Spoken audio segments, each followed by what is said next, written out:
coiling is an ancient technique, but joining me today is Inventor Sandra Lupo with her new twist on wire coiling and making cones.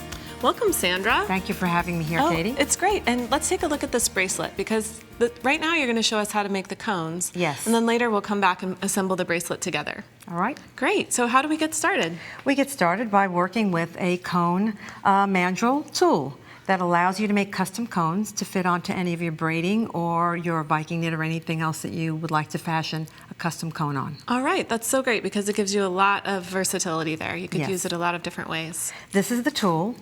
And it is a sturdy steel tool that allows you to store the parts. So if I unscrew the base, I have a variety of 3 different mandrel sizes, which gives me a lot to work with, and a wrench that allows you to actually anchor the mandrel safely and securely into the holder. Yeah, so it's all in one. All in one.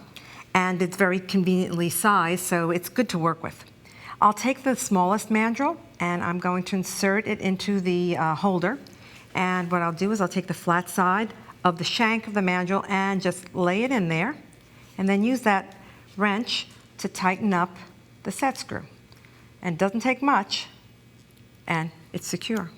Now what I'd like to do is show you how I can make a small cone that might be used for decorative earrings or another application. And I'll be using an 18 gauge wire. Okay. All right. So you can really use any type of shaping wire with this. Yes, you can. This is a round wire.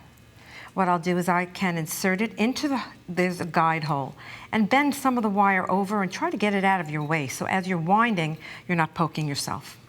And you can do this bare hand. You don't need any gloves or any kind of buffer on your fingers. And the power is coming from your hand cranking.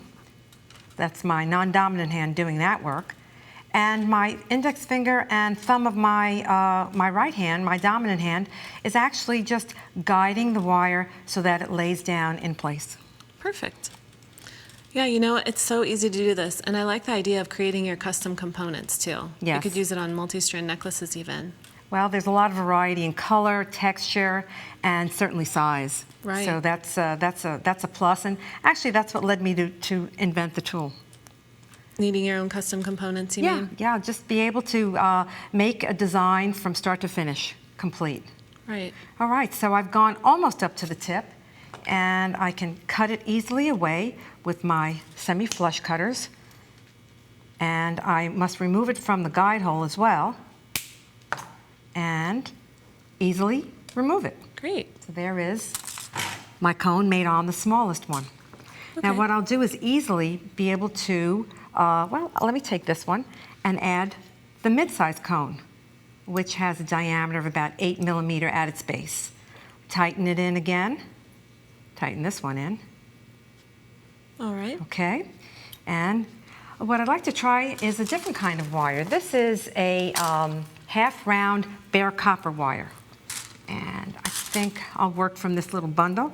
A nice feature also is that you don't have to pre-cut. Well, this is screwed in a little bit. Would you mind holding this for a second? Sure, no problem.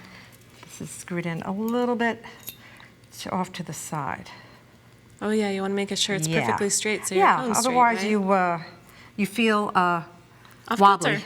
kilter. Yes. Okay, thank you. Sure. So this is a half-round wire, and it's a thick gauge, and what it allows me to do is the very same thing. And again, this is a mid-size cone with a base of about 8 millimeter, the base being right here.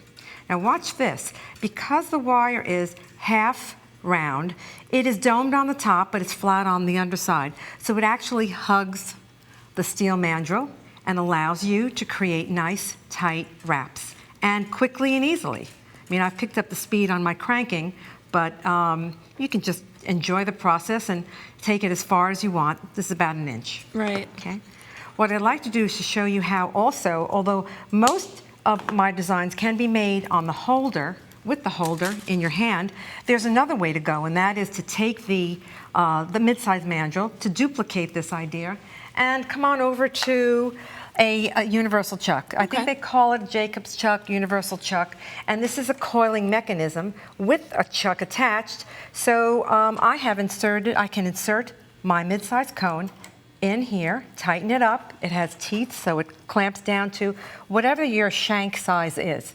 And I'm going to take that same wire, and with this process, I can actually create and have almost hands-free in terms of being able to lay the wire on quickly.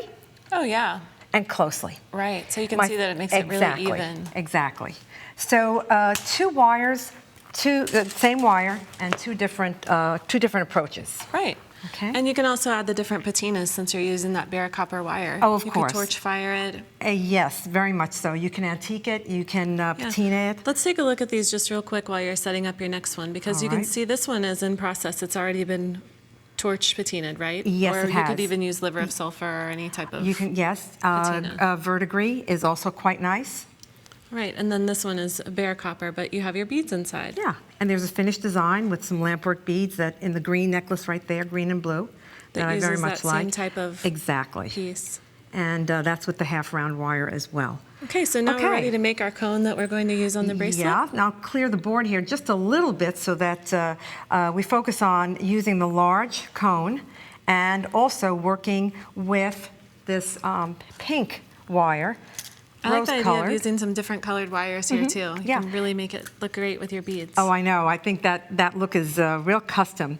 So what I've done here is I've coiled a little bit of wire, probably about 3 or 4 feet on a coiling mechanism like this. And now I've fitted it onto a core wire, which is always a little thicker. And I've placed it in here, and my intention is to duplicate this idea. So this is another technique. Let's see if I can just have this available. All right, so what I want to do, as you see here, I want to make some rounds that are bare. That is, that they don't have a coil on them. Then I'm going to hike up or shimmy up the coil. Okay. Okay, and continue working so that, now what I can do, as you see a gapping here, I can easily Oh, you just slide your coil around. I'm screwing it right in, okay? Perfect, yeah. And continue.